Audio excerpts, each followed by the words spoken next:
Pak, iki kamar mandi sapa sing nggo iki? Kowe nang ndi? Aku kebelet ngising iki lho. Sopo to iki sing nganggo iki? Piye?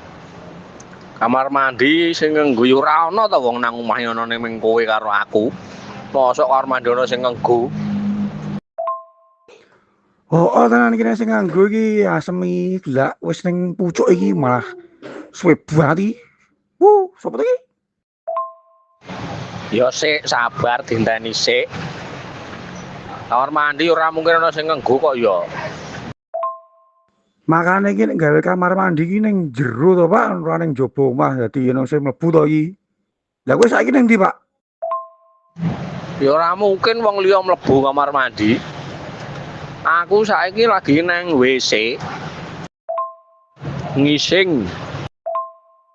Lah, ngising ning ndi? Ya nang WC to, WC mburi omah. Lah kene ning omah, WC omah ngendi? Gek sing nganggo WC iki kowe, Pak. Lah ya sing ngising ki aku, ning ora nang kamar mandi, aku nang WC-ne. Ya perkara ruangane dadi siji, aku nang WC ora nang kamar mandi kok ngising.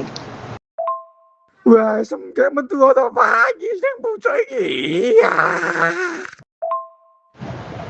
Oke, sik sedelok lagi metu sekilo, targete 2 kilo.